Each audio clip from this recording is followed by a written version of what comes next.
Olá, nossa coluna podcast, hoje com um tema de extrema importância no sentido de quem está atrás da mesa, o médico. Hoje é um programa focado para o colega médico que vive as dores do consultório do dia a dia.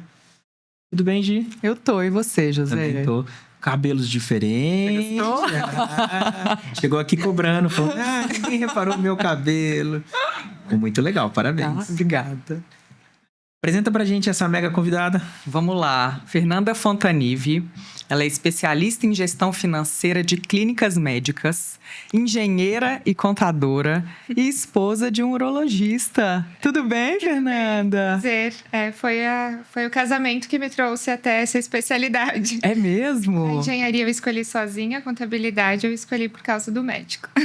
E você veio para São Paulo por causa dele? Porque você é do Sul. Sim, a gente é gaúcho, viemos juntos em 2022 por causa da especialidade dele.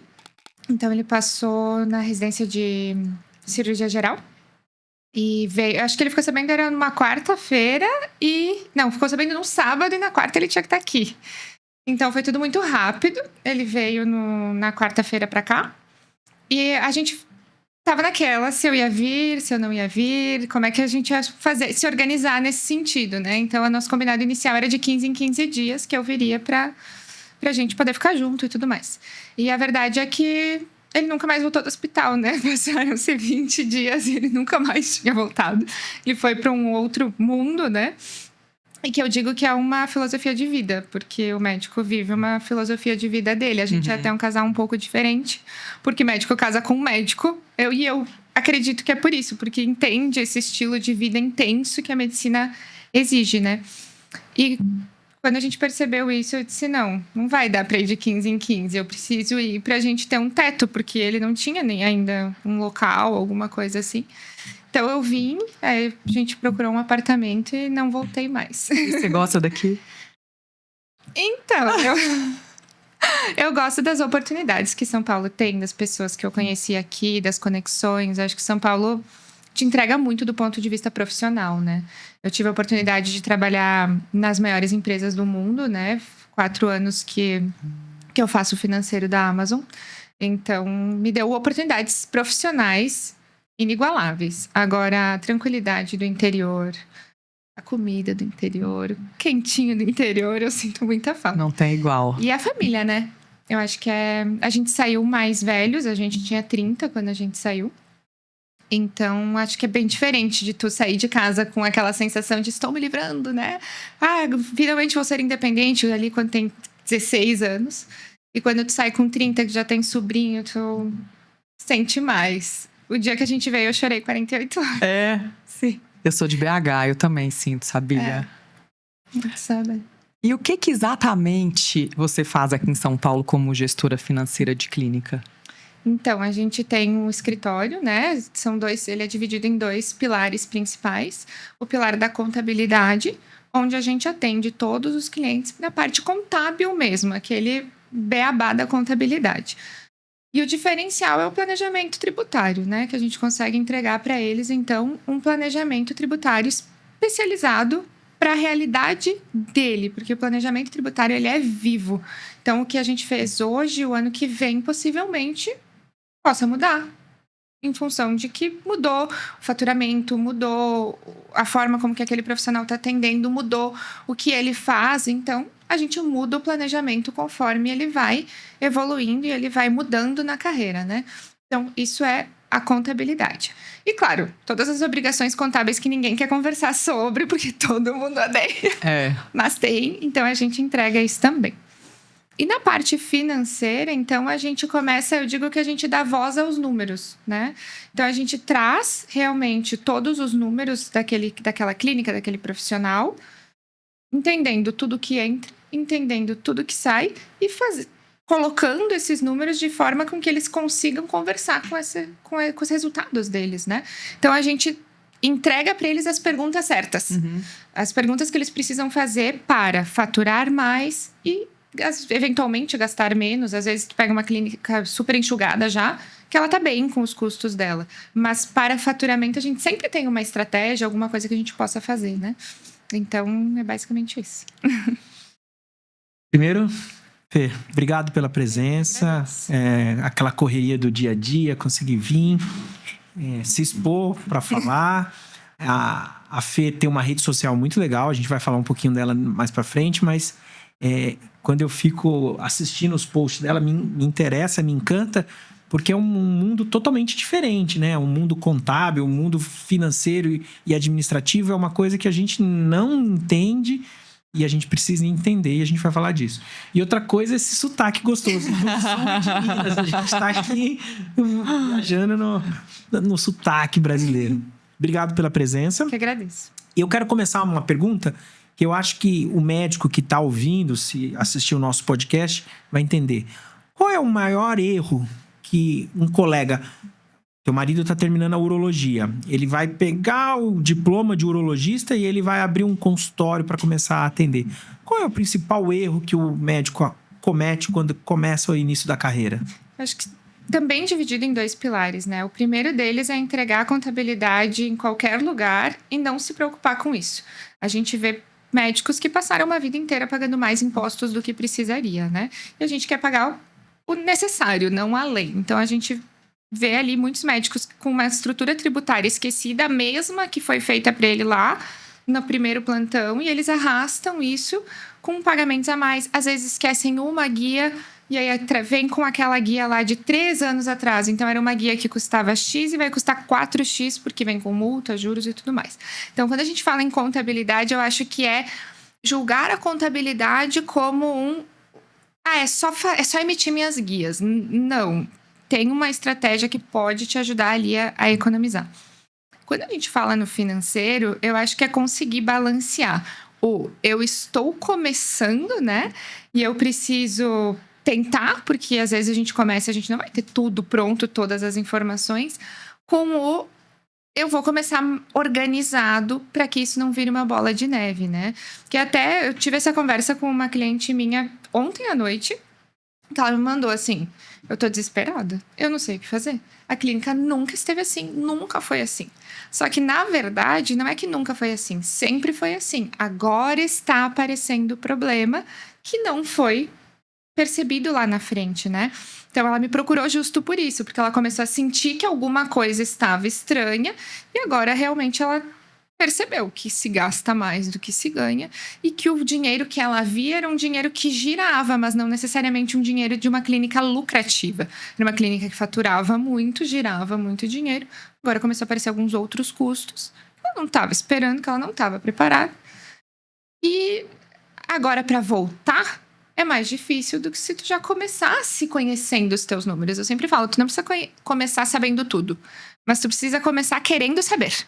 Né? Então, se tu quiser saber, se tu tem essa administração do teu dinheiro, tu não vai perceber o problema quando a bola de neve já está muito grande, quando envolve mais do que gestão para corrigir. Envolve ego, envolve o sentimento, envolve o desespero. A mensagem que ela me mandou era uma mensagem de uma pessoa desesperada. Eu preciso. Então, ela já está agora com medo, né? Trouxe um medo para a jogada, para além da gestão. Então, acho que é não começar sabendo tudo, mas começar querendo saber. Começa anotando, começa com uma organização, que esperança não é uma estratégia. E às vezes o médico, ele quer estar na melhor localização, maior espaço, com a melhor recepção. E muitas vezes o começo não é isso, né? O começo é plantação de uma sementinha. Exato. E você consegue colocar o médico com esse pé no chão? Sim. A gente trabalha muito isso com eles. E eu acho que a gente vê essa ideia de, para você conseguir ser um bom médico, tu vai ter que ter a melhor clínica, alugar o melhor espaço, colocar uma secretária que dê uma experiência que ninguém nunca viu. E, na verdade, a experiência toda está dentro do consultório, né? Claro que um bom café, uma boa recepção, tudo isso conta. Mas tudo isso pode ser construído aos poucos, né? Tu pode começar com um bom atendimento num coworking e entregar para ele toda a experiência que tu quer entregar em um coworking, em uma sala alugada, que tu não vai aumentar muito teus custos fixos. Tu consegue focar em aumentar o faturamento e depois tu vai construindo com calma, justo para não ter essa bola de neve, né? Porque às vezes investe muito na frente e depois se assusta. porque não consegue mais dar aquela volta. E o médico fatura muito. No geral, a gente não tem problema de faturamento. Todos faturam muito bem. Mas o problema da organização e de entender os custos, de entender formas de tu faturar sem ter que, às vezes, investir tanto, né? Que é onde a gente vê a diferença de quem fatura e leva o dinheiro para casa e de quem fatura e tem a sensação de que não sabe para onde ele foi, né? É geralmente a administração. É a gestão ali, né? Qual que é a sua maior demanda?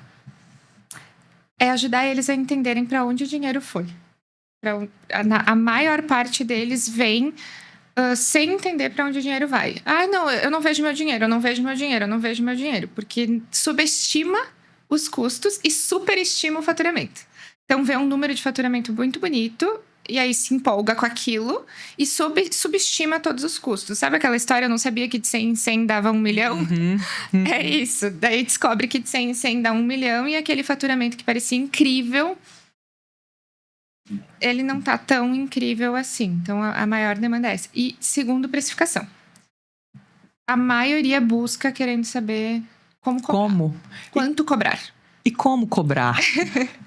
Então, eu acho que a precificação, ela é uma ciência metade exata e metade ela é uma arte ali, né? Não tem o cálculo propriamente dito. Mas eu sempre gosto de dividir em 3 partes, né? Então, a primeira parte que eu sempre falo para os clientes são os teus sócios ocultos. Quem são os teus sócios ocultos? A Receita Federal e o cartão de crédito. Esses são teus sócios ocultos, né? Antes de tu ver o teu dinheiro, eles estão ali esperando a parte deles. Não. Então, tem que colocar o custo da sociedade ali de primeira mão, né? Depois a gente tem que ter o entendimento de quanto custa a minha hora e a hora de estar com a porta aberta. Não a minha hora pessoa, mas a hora de abrir a porta. Porque abriu a porta, custou o dinheiro, né? Não tem. Tu colocou uma clínica por menor e mais enxugada que ela seja, estar aberta, existe um custo por metro quadrado ali. Qual o custo desse metro quadrado? Então, essa é a parte bem matemática. E daí, para ter uma boa conta, tu tem que ter uma boa gestão. Senão, tu vai errar. Porque esquece coisa, subestima. A luva é baratinho. Colocar o papel em cima da maca. O papel em cima da maca, não, nem conta. Mas tudo isso conta. Tudo isso é custo envolvido, né? E a segunda parte, então, é essa. E aí, a terceira parte é onde tem a maior ciência, né? Que é entender o valor que tu consegue agregar em cima do teu sócio e do teu custo fixo. Então, eu tenho um custo fixo, eu tenho o meu sócio. E que valor eu consigo agregar ali? Né? Eu consigo agregar um valor acima do que o mercado oferece? Por quê? Porque eu tenho uma especialização que ninguém mais no mercado tem. Então, vamos botar esse valor ali, né? Então, o custo e o valor. O custo que é matemática e o valor que é quanto tu consegue agregar para além dos teus custos e do teu sócio. Então, aí é onde começa a arte, né? Eu tenho uma formação, então eu quero cobrar tanto. Tá, e o mercado aceita? Vamos testar. Aceitou? Continua. Quais são os indicativos de que o mercado aceita? Eu conversei com uma cliente minha esses dias, né? Disse pra ela, vamos aumentar a tua consulta? Ela me disse, não, mas como é que nós vamos aumentar? Olha a tua agenda. Você não tem mais horário na agenda, tá na hora de aumentar. É o melhor indicativo possível. Você tá com uma lista de espera enorme, a gente precisa aumentar a tua consulta. Então, é um indicativo de que ela entrega valor suficiente para conseguir aumentar. Então, a agenda cheia é um bom indicativo que o mercado tá absorvendo o teu custo e que tu tem potencial para aumentar. E, assim, o que a gente... Hoje, para quem atende, a gente tem uma operadora, quando a gente fala de convênio, cada vez mais pressionando o médico, empacotando, apertando, essas coisas. Onde que o médico ele fica nessa história entre atender um convênio que obriga você a querer atender pessoas rápidas? Então, assim, muitas vezes o paciente... eu tenho uma agenda cheia de pacientes de convênio. O meu atendimento do convênio é o mesmo atendimento do meu paciente particular. Eu vou entregar o mesmo resultado, é o mesmo exame físico, é a mesma dedicação, é o mesmo empenho, é a mesma cirurgia. Mas muitas vezes a gente tem um paciente para ser atendido em 10, 15 minutos. E a consulta não dá para fazer em 10, 15 minutos. Aí o que acontece? eu passo 30 minutos, porque aquela era a primeira consulta de um paciente que tinha uma patologia grave, um câncer, uma hérnia, um déficit. E o paciente que está ali na recepção começa a ficar bravo. Começa a impactar na vida de outro paciente. Eu super entendo. Eu acho que a gente tem que saber respeitar as agendas, mas o paciente que está lá fora, quando ele entra, muitas vezes, fala assim, doutor, estou aqui, 40, 1 hora esperando.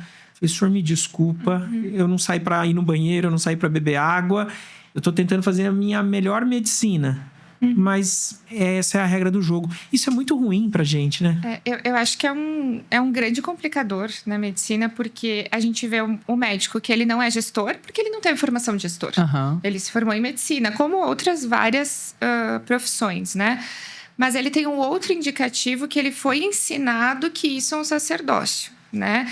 Então, é a filosofia de vida, é um sacerdócio. É muito diferente para uma especialidade que não lida com vidas, precificar e dizer tu quer, tu não quer, não tem problema. Não, se ele não pode pagar, é aquele sacerdócio, é aquela questão de que nem tu falou. Eu tô atendendo um convênio, eu dou a mesma dedicação do que um particular. Quando a gente fala em vida, é muito difícil eu te dizer, não deveria ser assim. Mas a verdade é que o teu tempo é diferente. Em termos de custos, não há como dizer que é igual. Mas existe essa questão. E existe também a questão de que o médico... É mais difícil também de trazer todo esse comercial para o médico, porque ele não vende. Né? O médico ele indica baseado em ciência. Então, a gente não tem um produto para vender, um produto para precificar. A gente tem uma pessoa que tem um estilo de vida, que ela vive um sacerdócio, que ela sente a necessidade de trazer o lado humano ali. Ela não vende porque ela não tem um produto, ela não tem como criar demanda. Não posso te criar desejo. O desejo que eu crio nesse copo, porque ele é diferente, porque ele tem uma anatomia interessante, eu vou te criar a necessidade de comprar isso. Você não cria a necessidade de uma cirurgia.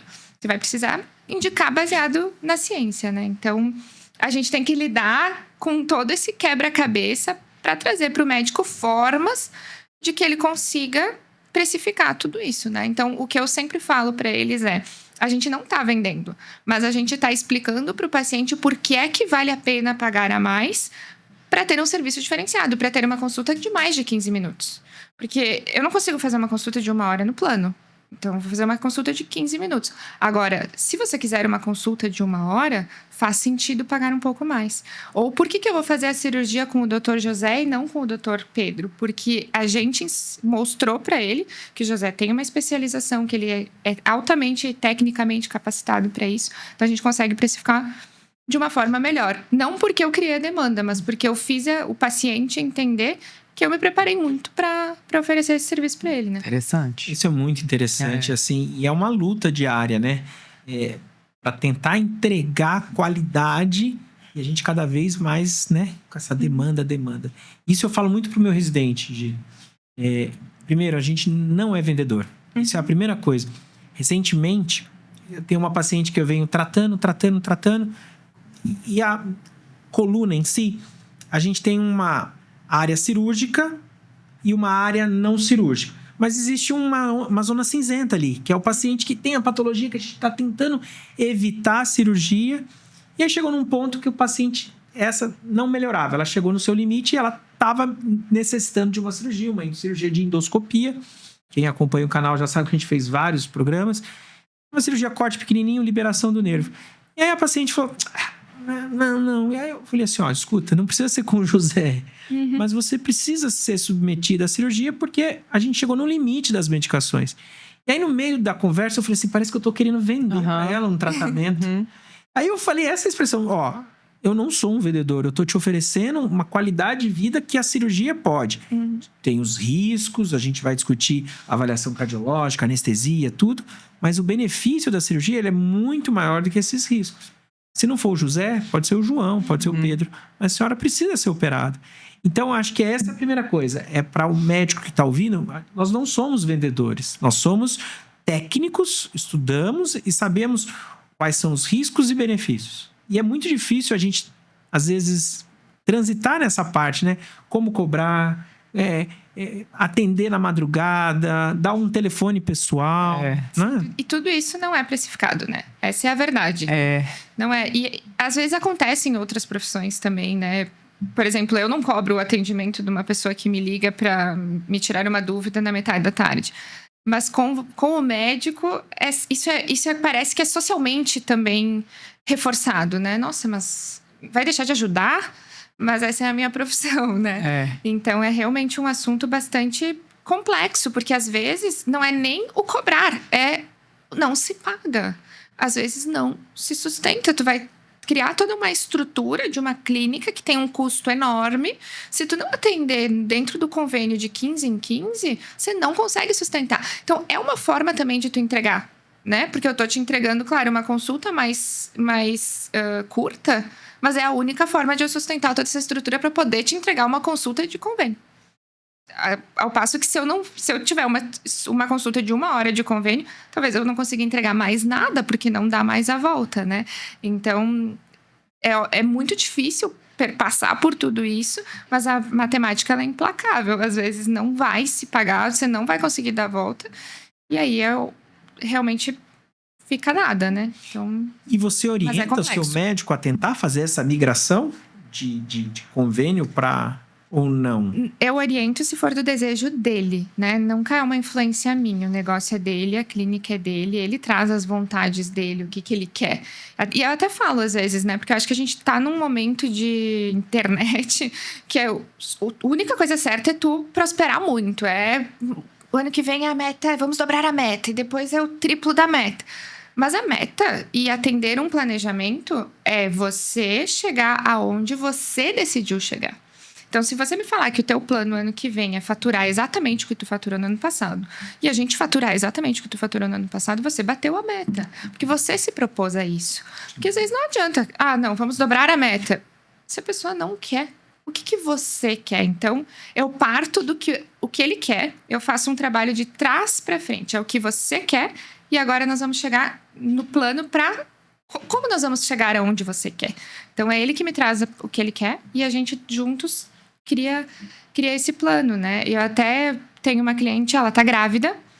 A meta é simplesmente passar o ano tranquila, conseguir tirar uma licença maternidade boa e não ter preocupação com a clínica, que a clínica vai continuar se pagando, que ela vai conseguir tirar a licença maternidade dela no tempo que ela se planejou e que vai dar tudo certo. Então, assim, não tem o dobro do faturamento para 2026, mas tem uma licença maternidade quando que ela vai ficar com o filho dela.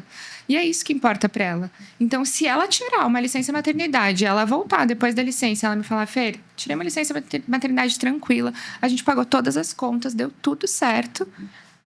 A gente bateu a meta de 2026. A nossa meta de 2026 é ficar com o filho dela. Então, é isso. É cada um realmente com a sua meta. Tem outros que estão aqui, né? Recém querem dobrar a meta. Então, vamos dobrar a meta de trás para frente. O que a gente precisa para dobrar a meta, né? Quantas horas cadeira tu tem? Quantos pacientes eu tenho que colocar na tua frente para dobrar a meta? Quantos procedimentos esses pacientes vão ter que fazer para a gente atender o que tu pensa, né? Então, é cada um realmente com a sua, porque eu acho que a gente tá muito nessa loucura de tem que fazer mais. É verdade. Não, tem que fazer o que tu quer fazer. É isso. E, então, de certa forma, você acha que o médico te acata nas suas orientações? Tem ego, você comentou um pouquinho. O médico, ele é obediente? No geral, sim. No geral, ele gosta, inclusive. Eles não decidem aí pra mim. Eu tenho uns que falam para secretárias, assim, ó, fala com a Fernanda, pergunta pra Fernanda se ela... Porque eles não querem, eles querem se livrar disso. Até, às vezes, assim, aquela batata quente. Ai, tu vai fazer? Toma. Então, nesse sentido, assim, eu tenho zero problemas. Eles largam com uma facilidade que, às vezes, eu até me surpreendo, assim, você não quer saber disso. Mas é tudo que eu acho que vocês querem, né? Porque, assim, uma pessoa que você confia, que resolve a burocracia inteira, que você não sabe, que você não quer fazer. Eu geralmente bato com eles, obviamente, né? A gente senta uma vez por mês. No início, acaba sentando muito mais, até conseguir organizar a casa. Depois, senta ali para bater, para pensar na estratégia, para ver aquele plano que a gente fez, né? O plano de eu ter o meu tempo com o meu filho. Para ter esse tempo com o teu filho, a gente pensou nisso, naquilo nos 3 primeiros meses do ano. Então, nesses 3 eu vou sentar com ela, vamos ver, deu certo, não deu certo. O que a gente vai fazer para ajustar se não deu certo? Porque a nossa meta é uma licença maternidade tranquila. Então, a gente vai só aparando as arestas. Mas, no geral, eles são Eles adoram. E para quem tem uma clínica e tem o seu contador, como confiar? Quais são... Existe algum checklist que a gente tem que ter para falar, eu confio no meu contador, tá indo certo? Como entregar essa chave da contabilidade? Assim, um checklist, eu não sei se existe um checklist, tá? Mas eu acho que tem uma coisa que é fundamental. O teu contador, ele tem que ser interessado por o que tu faz. Ele precisa ser genuinamente interessado pelo que tu faz. Ah, eu sou médico. Não. Qual é a tua especialidade? Aonde tu atende? Em quantos lugares tu atende? Como tu é pago em cada lugar?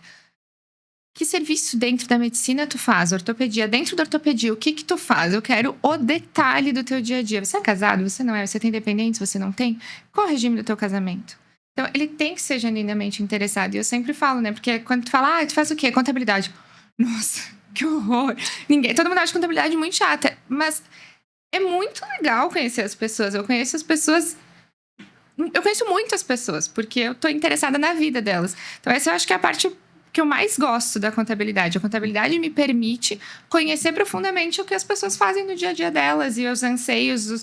Eu tô com medo porque não sei o que fazer. O recém-formado, ele morre de medo, porque ele nunca viu um CNPJ, ele não sabe como começar. Então, tu acolhe aquela pessoa, né? Eu lembro até que eu contei pro meu marido esses dias que eu tava muito feliz porque eu emiti a primeira nota de um cliente. E ele tava muito feliz, porque foi o primeiro dinheiro que ele viu na vida dele. Ainda mais o médico, né? Que o primeiro dinheiro que ele viu, ele passou anos sem ver nenhum dinheiro. E daí ele me dizia, eu quero minha nota. Eu dizia, eu tava emitindo a primeira nota dele. Eu tava super empolgada. Então, assim, não é emitir uma nota, é trazer o primeiro dinheiro pra pessoa. É a experiência toda, né? Realmente conhece. Então, eu acho que tentando resumir um pouco o teu contador está interessado sobre o que tu faz no detalhe? Ele sabe realmente o que tu tá fazendo? Ou ele soube na primeira reunião e aí agora se passaram 5 anos, tu já teve um filho, ele não sabe. Eu pego muitos clientes com 2 filhos e não tiveram licença maternidade. Porque o contador não ficou sabendo. Tem que saber. Então, ele tem que te conhecer, ele tem que saber o que tu faz no detalhe. Se ele nunca te perguntou exatamente as tuas atividades, o que tá acontecendo, quais são teus planos, teu regime de casamento, se tu tem dependentes, Mas olha, sinal de alerta. eu acho que você faz um serviço muito personalizado, porque a maioria é isso aí, não sabe de nada da sua vida, só emite sua nota.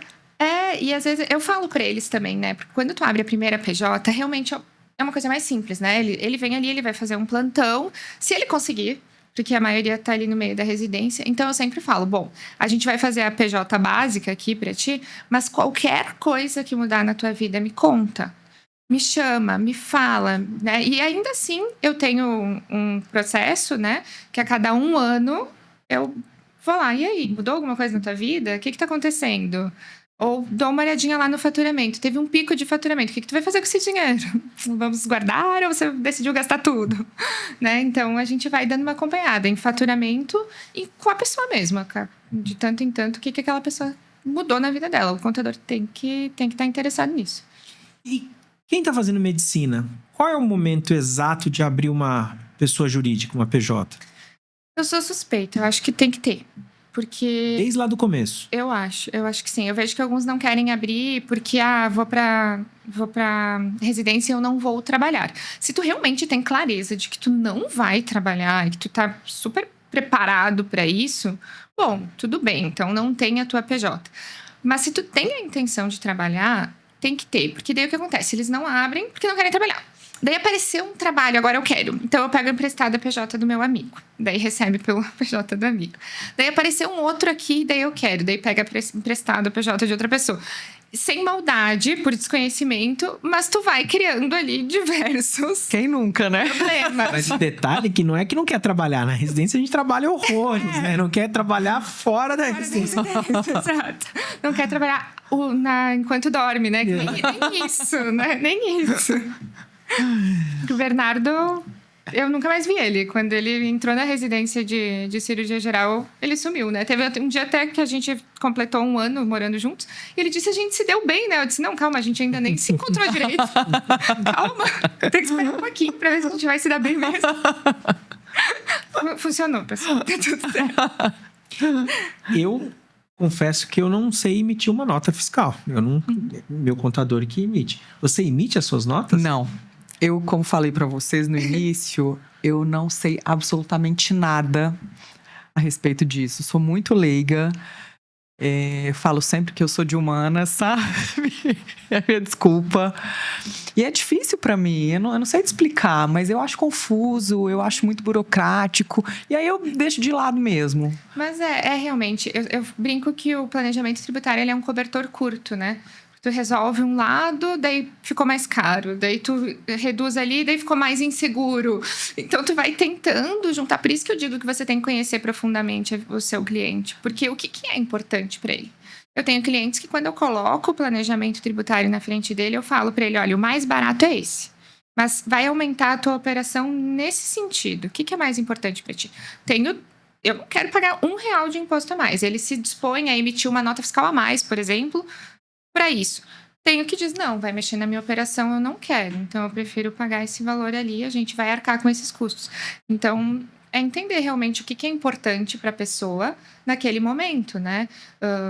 Daí vem, claro, não é a nossa especialidade, mas proteção patrimonial, sucessão patrimonial, tudo isso tem que estar considerado quando a gente pensa no planejamento. Como é que tu vai pensar em sucessão patrimonial se tu não conhece a pessoa? O que ela quer?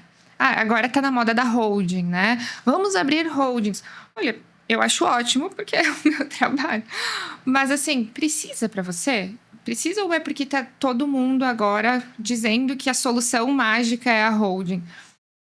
Talvez ainda não é o teu momento. Acho que a gente pode monitorar, claro, mas a holding não é a solução para todo mundo. Tem coisas tão mais simples. Por exemplo, pagar teus custos com a tua PJ já dá para resolver grande parte dos recebimentos que a gente tem hoje, né? Mas daí a holding virou moda, então vamos abrir diversas holdings e criar uma falsa impressão de que eu tenho uma estrutura muito boa. Na verdade, é uma estrutura complexa, nem sempre é o melhor. E você sabe exatamente na sua clínica como andam as coisas, o que sai, o que entra? Então, de certa forma, sim. Mas eu acho que, assim, a Fê, ela traz essa coisa meio smart, assim, sabe? Da inteligência. Então, eu brinco isso com os meus sócios, né? Hoje, você quer fazer um passarinho dentro de um avião pilotando uma aeronave. Você vai na IA, ela gera. Uhum. Então, a tecnologia está tão avançada, você consegue fazer tantas coisas que ficar num caderninho anotando caneta vermelha, caneta azul, caneta vermelha, não acho que é a solução. Então, acho que esse é o papel da Fernanda. É entender o mercado e trazer uma inteligência operacional. A clínica está dando lucro? A clínica está dando prejuízo?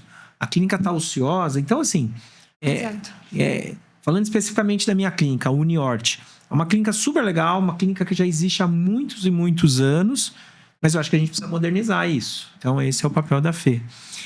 Uma coisa que, assim, Fê, entrando nesse assunto, a gente tem muita dificuldade em entender essa parte de contabilidade, porque os nossos impostos é coisa de maluco. Eu não sei falar INCC, ICC, BPV.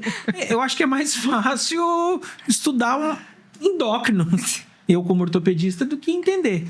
A reforma tributária, ela veio para aumentar a carga, bater mais na gente, ou ela veio para simplificar?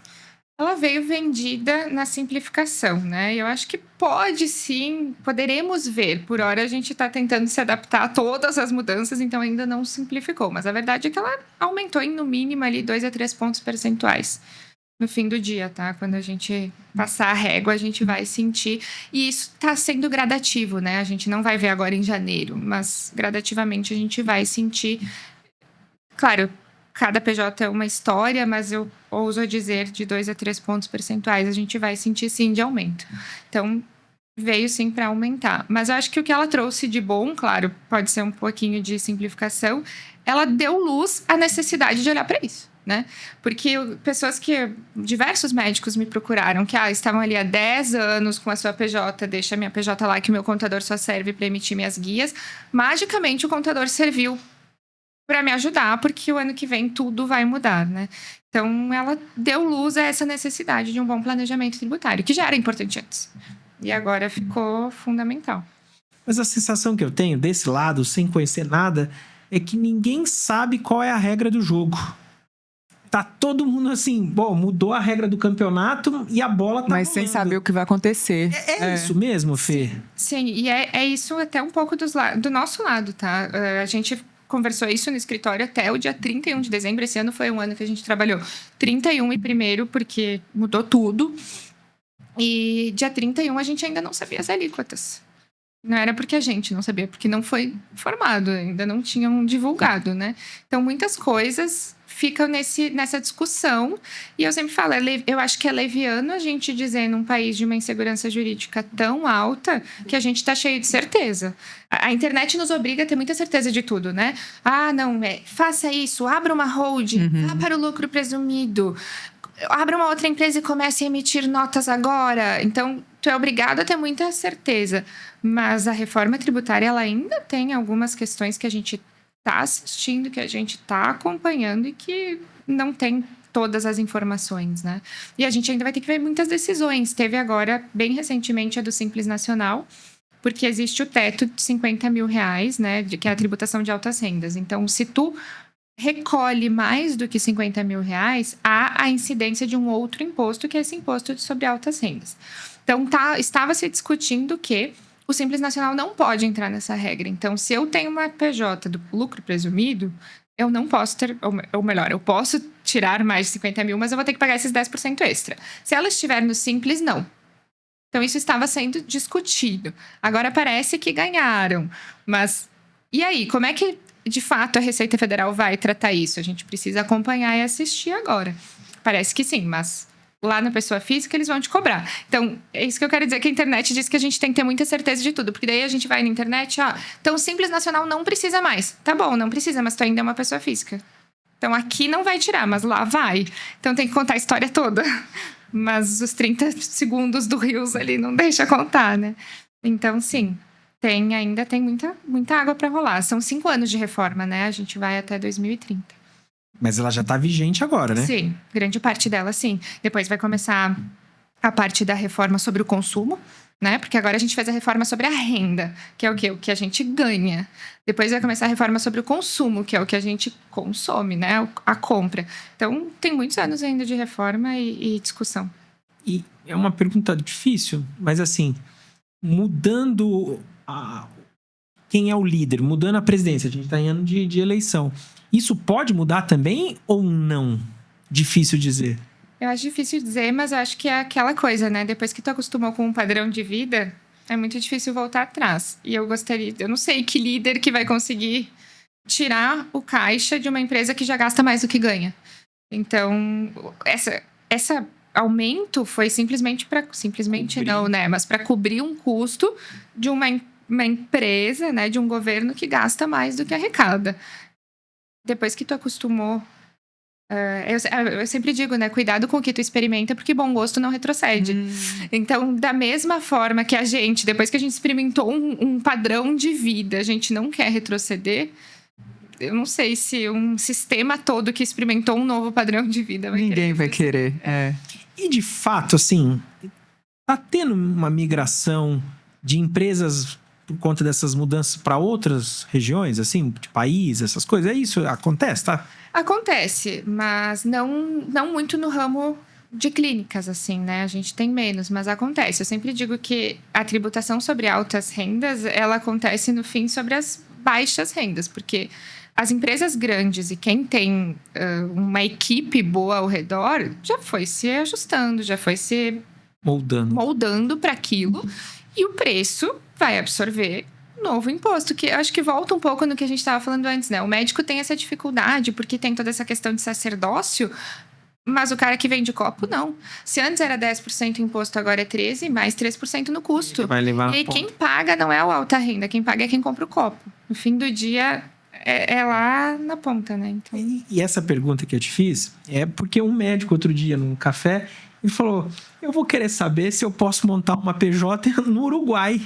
E será que o hospital deixa eu emitir uma nota do Uruguai para um atendimento médico? Eu falei, eu acho que a sua empresa tem uma relação com CRM. Eu acho que isso não é possível, né? Olha, tenho, assim, minhas limitações para responder, mas eu acho que não. Eu acho que não. Eu porque- também acho que não. Fornecedor, né? Até a venda da PJ, às vezes, ela acontece porque é uma PJ que já tem uma estrutura de fornecedores confiáveis, né? Então, eu vou comprar essa clínica. Na verdade, tu compra a confiança que os fornecedores já têm naquela PJ e tu fica com aquilo ali, né? Então, às vezes, não é... O fornecedor nem vai aceitar. Às vezes, o fornecedor, ele obriga o KNAI que tu vai emitir, quem dirá o país. E, assim... Da mesma forma que do lado de quem está preparado vai escapando dessas amarras, a Receita também está muito preparada. A nossa Receita está muito, cada vez melhor, assim, né? A inteligência artificial existe para eles também, então eles também estão preparados, que é o que eu falei, o cobertor curto. A gente resolve num problema, eles estão ali já prontos para pegar a parte deles. Então, não é tão simples assim a gente, né, sair com alguma solução, que é eu vi agora bastante também, não, abre uma outra empresa e emite nota para tua empresa, daí você cria um prejuízo na sua... Dura, mas assim, é um castelo de areia, né? Daqui a pouco se a Receita percebe, tu tem ali uma dívida com a Receita Federal. Eu não E uma sei você, incomodação. Gi, mas para mim parece um labirinto, né? É muito Você vai confuso entrando- pra mim. Por isso que é importante entregar. E assim, chega no final do mês, você tem escolas, tem aluguel, tem um monte de gastos. E quem, né, vê a clínica cheia, não sabe que os gastos também são altos. Por isso que é importante deixar na mão da Fê. E a gente é muito enganado pelo faturamento, né? Eu acho que é uma questão meio psicológica, assim. Eu olho para quanto eu faturei. E depois que eu olhei para aquele número, é aquele número que tá na minha cabeça. Então, é aquele ali o meu padrão de vida. É verdade. Mas, na verdade, o teu padrão de vida é aquele ali, menos o custo, menos montar uma reserva de emergência, menos ter um capital de giro. Quando tu tira tudo isso, o teu padrão de vida, ele não é o teu faturamento, mas é pro teu faturamento que tu olha, porque é gostoso, né? Não adianta. Eu sou capaz de produzir X mil reais. É gostoso, mas não é esse o teu padrão de vida. E o que é mais doido, que a gente é autônomo. Então, assim, por exemplo, férias. Você vai tirar férias. Você vai deixar de atender, você vai deixar de operar e você tem o custo da viagem, essas coisas. Então, não é vezes 1, é vezes 2. Sim. É uma coisa...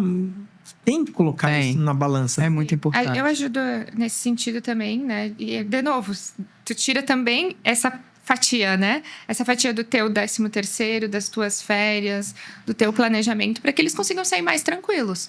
Então, chega lá no final do ano, eu já tenho um planejamento de quanto vai me custar fechar a porta. Ou, às vezes, um planejamento de como eu posso manter essa clínica operando enquanto eu não tô lá. Ter outros médicos, então, um saiu, combina ali para não ter as férias juntas, ou, enfim, outros modelos de negócio.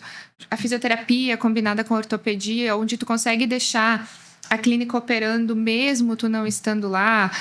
A endócrino combinada com a psiquiatria, com a nutrologia. Então, tu consegue, às vezes, fazer combinações de médicos ali, que tu consegue criar um negócio que ele exista para além do médico pessoa física, sozinho ali. Olha que legal. Você não vai para Paris, você vai para Paris. Mas no tributário, a gente brinca que médico não tira férias, ele vai a congresso, né? Se for congresso, Boa. tá alguma coisa da PJ. Fê, e você atende também clínicas odontológicas, clínicas de fisioterapia ou o seu foco é médico? Hoje a gente não tem. Tributariamente, atender, tudo bem. Então, quando eu olho no pilar da contabilidade, a gente absorve, sim, odonto, temos uma psicóloga, absorvemos físio, porque tributariamente o racional é muito similar. Agora, quando eu olho para o pilar do financeiro, a gente ficou bem focado em clínicas, porque um dos nossos objetivos é entender o mercado. Eu quero entender o mercado, eu quero entender a precificação, eu quero entender o entorno da vida do médico, que a gente estava falando antes. O médico ele tem um estilo de vida. Então, a gente tá ali para entender o mercado médico. Então, a gente realmente não abre. Não abre. Até quando tu começa um negócio é um pouco sedutor, né? Porque tu precisa vender. Todo negócio começa a partir de uma venda. Mas não, a gente não abre para ficar muito focado mesmo no médico, na vida do médico, no negócio do médico. O que ele sente, quais são as preocupações e estratégias. O que você mais gosta da sua profissão? Conversar e conhecer as pessoas no detalhe, assim, sabe? Enfim, conhecer mesmo a vida dele, conhecer o que preocupa ele, poder estar ali para ajudar ele com o que preocupa ele. E eu acho que é uma forma também de tu estar próxima de uma profissão que é o que a gente falou antes. Ela é uma profissão muito admirável. Então, a partir do momento que eu tô apoiando uma pessoa que ajuda genuinamente tantas outras pessoas, eu me sinto parte desse ecossistema. Então, acho que é isso. É me sentir parte de uma profissão que eu não escolhi, mas que fomenta, né? Tanta coisa boa. Porque eu vejo nos pacientes, quando eles me contam os casos... ajudou alguém com a coluna. Gente, existe algo melhor do que mobilidade. Tem algo que te deixa mais feliz do que mobilidade. Eu desconheço, mobilidade é muito bom. Saúde, né? É uma forma muito boa de tu impactar a vida das pessoas. Então, acho que foi uma forma de estar próximo de uma profissão que é admirável. Agora eu vou levantar a bola e vou ver se ela corta. Dentro de todas as especialidades médicas, qual que você acha mais bonita? Olha a resposta.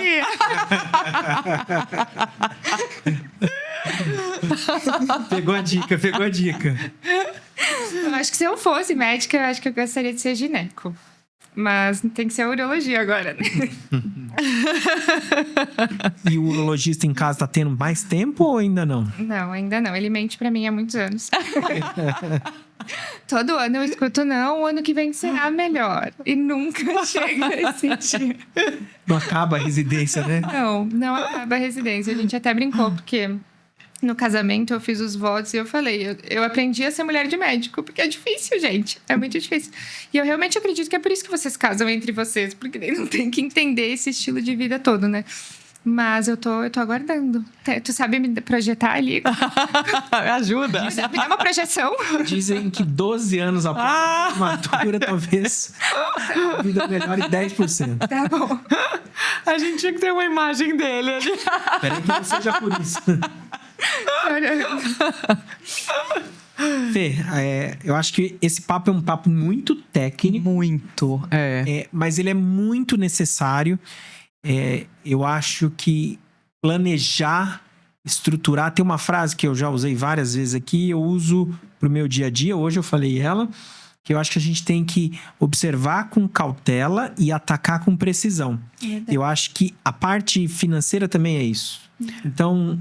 Colocar os pés na frente das mãos, essas coisas todas, isso a gente vai acabar indo para um lugar muito ruim.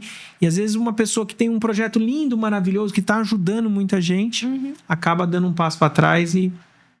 Então, acho que a fé é importante. Mas eu digo mais, eu acho que ela é muito humana. Porque é isso, você quer entender, né, o seu cliente, a vida do seu cliente, ouvir o seu cliente. Exato. Que coisa mais humana do que isso. Então, apesar de ser técnico, é muito humano. Eu acho que na medicina se fala muito, né, que o paciente ele tá ali numa posição muito vulnerável. Sim. Que ele tá incapaz por alguma questão de saúde e ele depende ali do teu conhecimento, da tua boa vontade, da tua disposição de estar ajudando ele. E claro que eu jamais vou me comparar com a saúde, mas o meu cliente também está numa posição vulnerável, porque às vezes uma sugestão errada vai fazer ele pagar mais imposto, não tá atento a algum ponto da vida dele, algum planejamento da vida dele vai fazer daqui 2-3 anos ele olhar para trás e pensar, putz, mas eu podia ter feito diferente. Podia ter sido de outra forma. Por quê? Porque ninguém se interessou em entender o que você pensa para daqui 3 anos. Porque hoje é uma coisa, mas você quer ter filhos ou não quer? Você pensa numa sucessão patrimonial ou você não pensa? Porque tudo isso vai mudar a estrutura que tu faz, né? Então, a gente também tem que ter, eu acho, a cautela de entender a vida dele para trazer realmente uma solução que vai ajudar ele, porque ele não vai saber tudo ali. E eu acho que trazendo um paralelo pra gente já ir despedindo, para quem tá ouvindo, se você não é médico, se você não tem um consultório, você tem as suas despesas. Você tem o seu aluguel, você tem o seu carro, você tem a gasolina. Então, também planejar as despesas domésticas é importante. Sim. Então, esse papo não é totalmente destinado para quem é médico. É para quem sacode a poeira, dá a volta por cima e sai todo dia para trabalhar. Então, se planeje. Tem alguém para te ajudar, um gestor, alguém que divida com você as responsabilidades, porque não é só trabalhar. Se você trabalha, e lá no final da vida você não guardou nada, você não vai poder ter uma aposentadoria, uma vida, né, segura, uma proteção. Então isso é importante. E às vezes o planejamento ele é a diferença de tu planejar de tu trabalhar e aproveitar para tu trabalhar para pagar o teu próprio trabalho, né? Porque a gente vê, às vezes, aquela sensação de que eu trabalho para pagar aquela conta. Eu trabalho porque tu cria tu vai aumentando muito o padrão de vida ao passo que tu aumenta os teus custos, mas não aumenta na mesma velocidade a tua receita. E ao invés disso te criar uma satisfação e um prazer, te cria uma sensação de desespero, né? Ansiedade, né? Para conseguir dar a volta. Então, acho que o planejamento, ele é esse divisor de trabalhar para pagar conta ou trabalhar para viver, né? Viver para trabalhar ou trabalhar para viver. Fê, Gi, muito obrigado pelo papo. Eu acho que esse assunto é necessário. Eu acho que se você é médico e tá aí flutuando, eu acho que você precisa colocar o pezinho no chão e conversar com a Fê. Como que as pessoas te acham nas redes sociais? Então, no Instagram é fernanda.fontanive, @ fernanda.fontanive. E no YouTube acontecerá, por enquanto, é no Coluna Podcast. E as redes sociais dela é muito interessante. Ela dá várias dicas. E o que eu acho mais legal, ela traz vários exemplos do dia a dia de pessoas que ela está atendendo, que ela está ajudando. Então, super recomendo. Obrigada, gente. Bora pro próximo programa? Bora, José. Cabelos novos. Pessoal, esse papo parece técnico, mas eu acho que de técnico não tem nada. Planeje. Aquela história da formiguinha, né? E da cigarra, né? Então, história importante. Se você não economizar, se você não colocar ali um grãozinho cada dia, vai faltar lá no futuro. Então, compartilha esse programa. Vamos passar a informação para frente. E até o próximo programa.